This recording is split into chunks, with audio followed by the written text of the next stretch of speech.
Good afternoon. I'm Vicki Westling with City Speaks, and we're here today with our Development Director, Rebecca Yanus.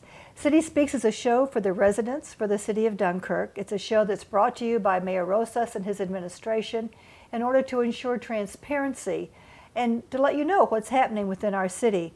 So today we've got a lot going on in our development area, and Rebecca, welcome.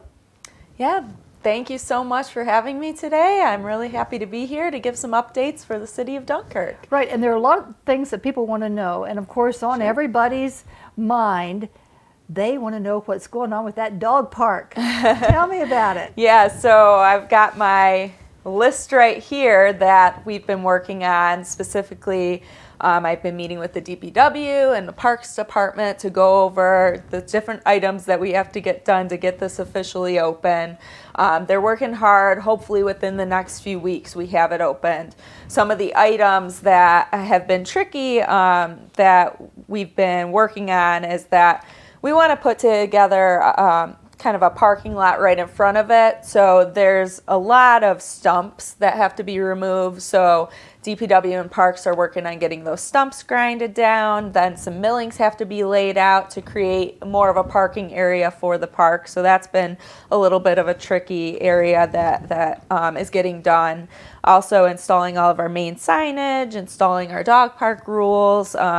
We have our benches, our doggy waste stations, all of those items that are getting checked off the list that I know Parks is working on. We also have a lot of signage that we're putting around the fencing that contribute to the people that have donated to the dog park. So if you've contributed, you're either going to be on a general contribution sign, or if you've contributed X amount of dollars, you'll get your own sign. So there's a lot of little items that we're just trying to pull together and get ready. So how will people know how much to contribute or how to contribute? Yeah, it is on our city website, and I have some flyers available as well. So if anyone is interested in donating to the dog park, right now we have 4 benches, 2 waste stations. We'd love to add to that.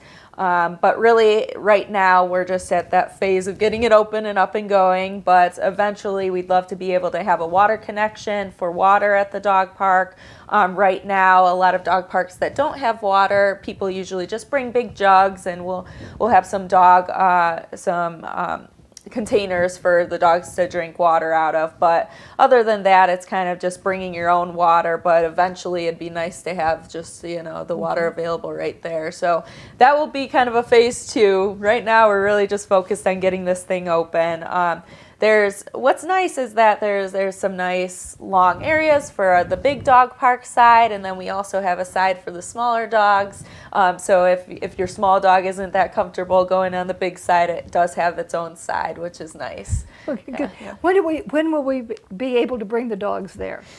Like I said, within the next 2 to 3 weeks, we're really working on getting it open. So I know DPW is working really hard, and he'll give me an update actually tomorrow on when that timing will finally be official. That's good. So let's, everybody, be aware and be ready for it. I'm sure there'll be a ribbon cutting, and yes, we'll let you know when that's going to happen. So definitely. If you have your dogs and you're ready to let them run, this is the time and the place. Exactly. Okay, and then we've got the pier. Yep. Now, how is that project coming along? It's right on schedule. Right now, they are really working on the area from Lakeshore to the beginning of the pier. So obviously, there's a lot of construction by the boardwalk, by Dimitri's, and I know that's kind of a question on everyone's mind when that's going to be wrapped up, because that is in affecting some of the businesses. Within the next 1 to 2 weeks, that should be finished up. So our contractors are really focusing on getting that portion done. People have to remember that this isn't just the Pier Project, it's kind of that whole entire area. So the idea was to make it more of, I don't want to say just pedestrian friendly, but basically more of a traffic calming area because there's a lot going on. You know, you have the boat launch, you have the businesses on both sides, you have people coming to enjoy the pier, enjoy the waterfront. So there's a lot of pedestrian and vehicular traffic going on. So we wanted to define areas where the pedestrians go. We've created some sidewalk areas, define where the cars come in a little better, just to make it more of a safer, friendly environment and beautify the area as well. We'll have some new beautiful lighting that has nautical theme that goes from that portion of Lakeshore all the way to the end of the pier. Some really unique painting that for the crosswalks that kind of has that nautical bright blue feel. Mm-hmm. So it'll be really, really beautiful when it's done. I know right now it's touchy. I know construction is construction, but please just work through it as best you can. And within the next 2 weeks, we should have that up and running. Well, you know, patience is important. Yeah. And this is a time right now when people, you know, it's warm, it's sunny, it's summertime, and you're just saying, let's get out there. Right. So we have to be patient. We have to wait for it. Because did I actually see some trees and some green stuff going on? Yeah. There's going to be some green space and some shrubs and stuff that we've incorporated to beautify it. All of the foliage and pieces that we picked are native and will thrive in those conditions on the pier. They're very basic, but just meant to beautify the area. Some green space that people can sit out and enjoy. A couple lawn areas. In addition, we did keep the one lawn area that is to the left of the fish cleaning station. I know it looks like we've done things to it, but really it's just enhancing and improving that because we do think that green space is an asset to the pier. Right. So we haven't taken away from that. We've just tried to improve on it and build on it. And you know, that's the idea. Right. So right now it's a work in progress. Right. We're moving forward. It should be completed in time. Oh, yes. Certainly before the boat race. Yep. So that's happening. And so when people say, well, this isn't done yet, or this launch area isn't done yet, or this one spot isn't done yet, right, it isn't done yet. But it's going to be, and August it's going to happen. 10th is the deadline for the Pier Project. Now, there is a private project involved in that as well, and that will be getting started in the next couple weeks, and that might not be completed along with the city's Pier Project, and that whole project is called Pier 30, and it's that small little area as you go out to the pier. It's a little bit of a triangular area, and our marina operator does lease that space from the city, so he's going to be building a refreshment/beverage area on that spot, and he should be starting within the next week or two on that project, and that might not exactly align, but it will be completed by this fall. So that project is moving along as well. Right. So once we get our city project in that area finished, there still may be some other things going, but that's a private entity that's happening. Right. Correct. Okay. Good. Yeah. So we know that it's going to happen, and we're excited because the boat race is coming. Oh, yes. We've also got some other things happening. We talk about these smart growth funds. Tell me a little bit. What is it, and where are we? Yeah, so the Smart Growth Funds, the Pier Project is within those funds, but it also included Central Connections Project, the project between the city, the college, and the village to better connect the communities along Central Avenue. So that project basically goes from Barker Commons to the pier, basically. And what that includes is, you know, we worked with the county on paving Central Avenue's portion of the city. Actually, within the next 2 weeks, all the striping will be getting done. So that includes all of our regular vehicular striping, but as well as bike lanes. I'm sure a lot of people have seen the signage for the bicycles that were installed in the fall, but we wanted to wait to make sure that the striping didn't get ruined over the winter season and do that this summer. So that will be happening within the next 2 weeks. And in the village side of things, they're also going to be doing some paving. So their paving will happen and then striping will go after that paving. So those of you who have called me, because I've received the calls asking about the striping, it's going to happen. It's coming. It'll be there within a couple of weeks.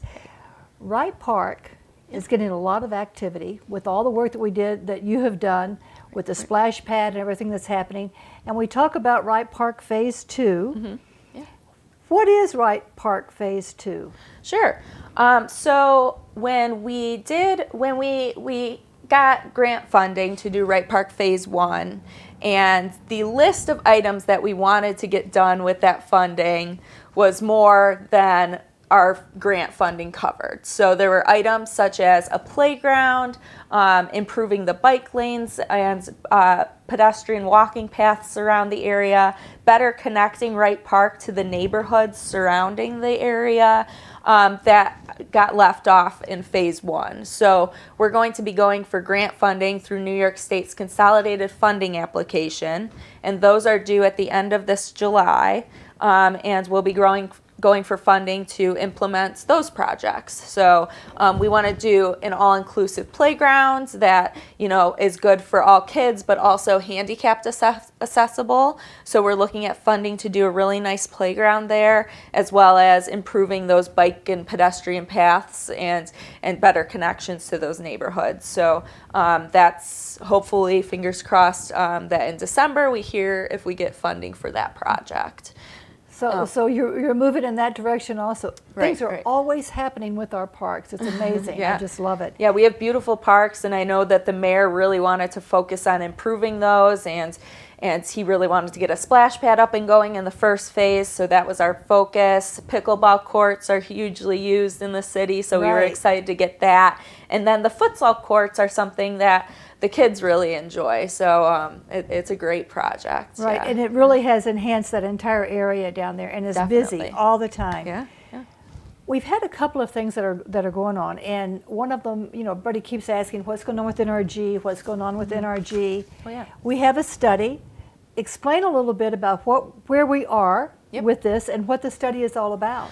So we applied for funding to do a redevelopment and feasibility study for NRG. Before we work on getting a developer to come to the table and to see if they can purchase the site, we need to better understand the site. So what this redevelopment and feasibility study does is it looks at the current conditions of the site, and it gives those defined current conditions, environmental pieces, because there's going to be a lot of environmental issues probably going on in that site. So it helps us better understand the site in general. And then what we're going to look at is we're going to look at a market analysis for the city of Dunkirk and the entire region as a whole, and what best makes sense on that site. We're also going to be holding community workshops to get the community's input on what they would like to see at the site.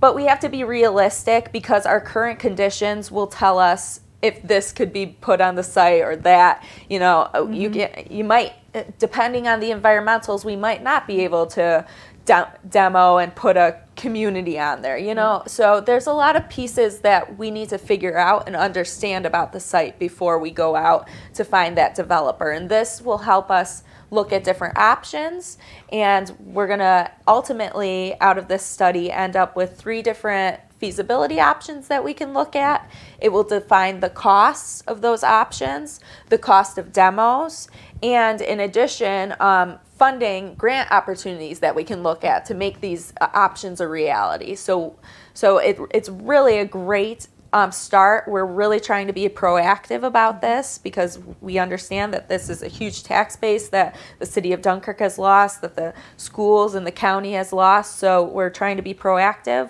The mayor is working in coordination with our county executive, and the county is helping us on this project as well. And actually this week we're going through the proposals. We haven't selected a consultant yet. We received 10 proposals from 10 different consultants. So we're doing a lot of work to read through those and have a really nice grading scale that will help us better pick out our consultant to work on the project. And now this area is one that is a brownfield opportunities area. Correct. And this is one that a couple of years ago, when we were going through the city, and the mayor and the team they had looked at areas that were going to be brownfield opportunity areas. And this area, the mayor at that time designated this as one of those. Is that correct? Yes, it's hugely beneficial to have this area within our brownfield designated area, because that if the study comes back showing that yes, it is feasible to demo and redevelop, this site will most likely have contamination that will have to be cleaned up, but a developer will receive tax incentives and tax credits to clean up and redevelop on that site. So it's huge incentive. And that's one of the things that happened with our cold storage warehouse, because Exactly. that area was a BOA, or Brownfield Opportunities area. Yep. And so the developer was able to receive some relief, if you will. Right, right. So this was, talk about being proactive and thinking ahead. Right. This was a great strategy on Mayor Rosa's part. Definitely. So hopefully that will help us. We also, you've talked about some of the things that are going on, and we have concerns. Certainly there were a recent article in the paper, the zombie properties and the housing. Yeah. Tell me a little bit about, what qualifies a property to be considered a zombie property, and what are we doing, what can you do, and what should we do about those things? So New York State within the past year has enacted what's called the Zombie Properties Law. And what this helps communities do is this helps communities go after foreclosed properties that are bank owned and are known as zombie properties. And these bank owned foreclosed properties are really sitting there in limbo. They're falling apart. They're an eyesore in the community and because your they've neighborhood. been abandoned, basically. Exactly. The bank isn't moving on them quick enough to make repairs, or the bank isn't selling these properties, so they're known as zombies. So what we did is the first part of our grant looked at an entire community-wide housing study, and we did windshield surveys of all the housing, and then we focused on the housing that actually was considered a zombie property. So we've been able to pinpoint 8 properties within the city that fall under the zombie property laws.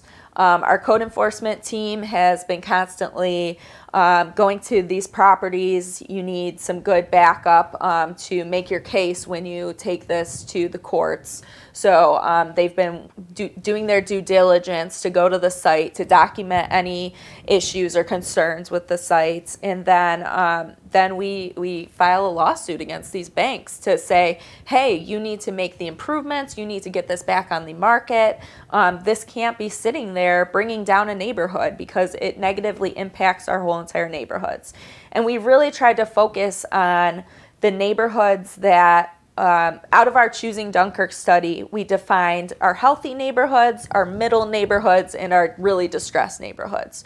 Well, what we found out of that study is that we obviously need to focus on our distressed ones, but that middle neighborhood is really important, because if we don't focus on that, that could turn into a distressed neighborhood. So we want to make that neighborhood one of those green neighborhoods, a healthy neighborhood. So we've really focused in that middle area where the zombie properties are located, because if we get those repairs made on those houses back on the market and good ownership there, then hopefully that will turn that neighborhood around. And then hopefully those red neighborhoods start to see that, hey, there's being improvements made not too far from me. I need to start focusing on my house.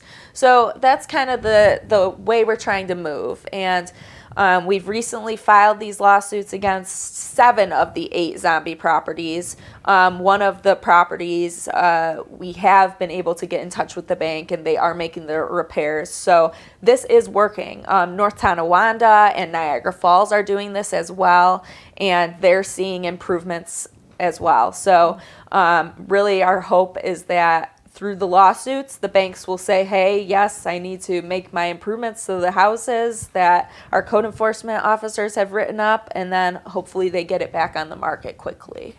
And so when we see, and this question has also come up recently, when we see the projects that are going on Main Street with the Stell Project, Yes. the Stell Project is not a part of, they are separate from the city projects. Correct, yeah. And so people shouldn't be confused by this. The Stell projects are done separate from the city. The city really is not involved in that process. Is that correct? Correct. But that one's so important because it's really improving our Main Street corridor.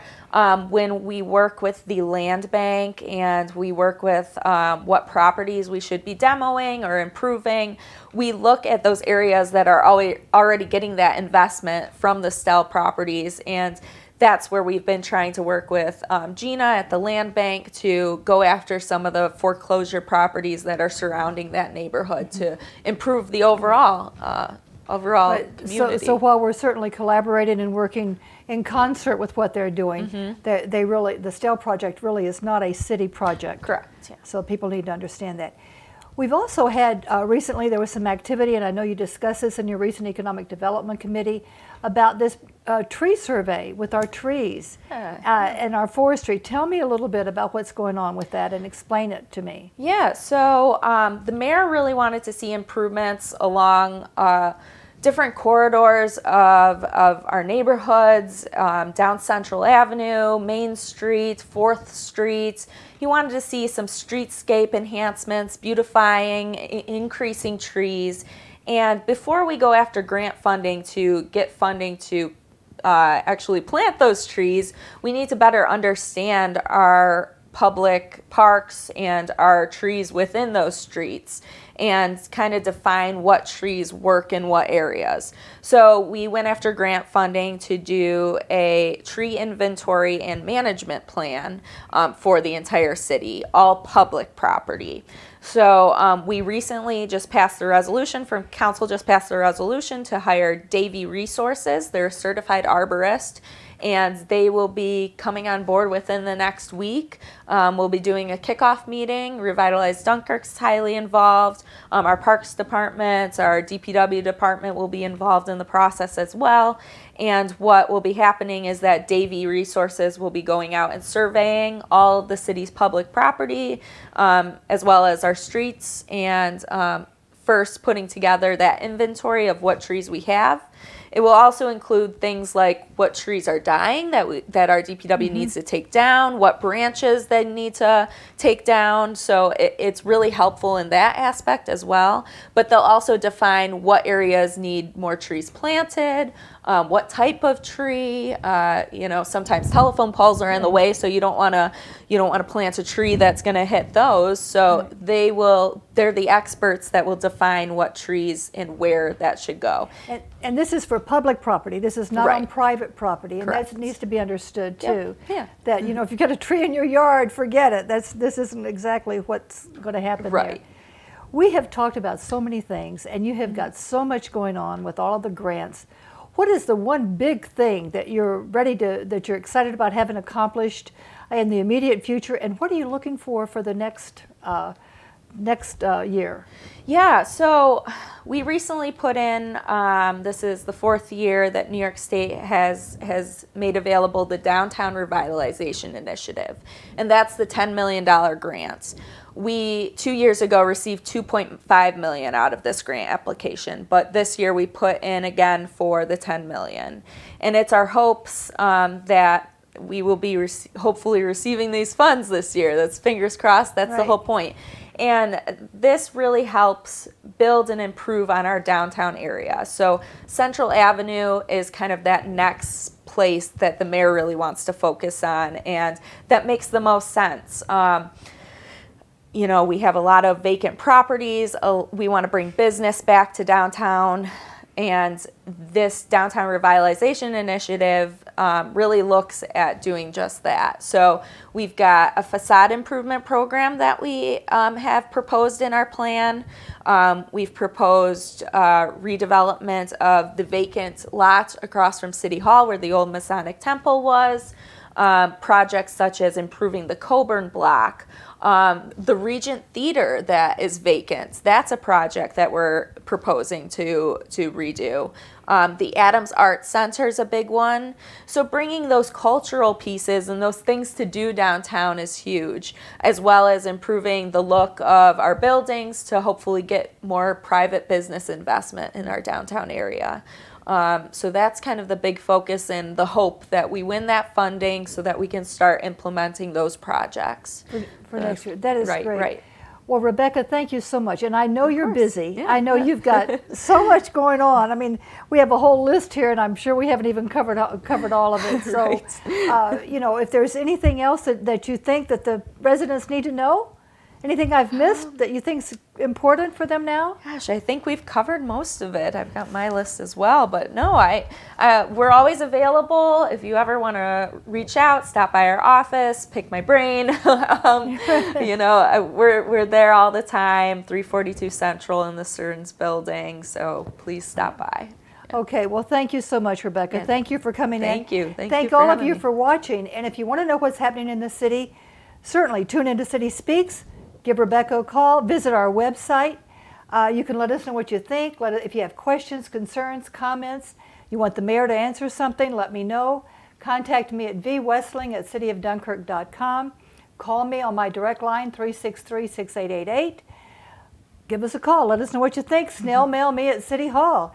And thank you. Thank you for watching City Speaks. And thank you, Rebecca. Yeah, Thank you for coming Yeah, in. no problem. Take Thanks. care.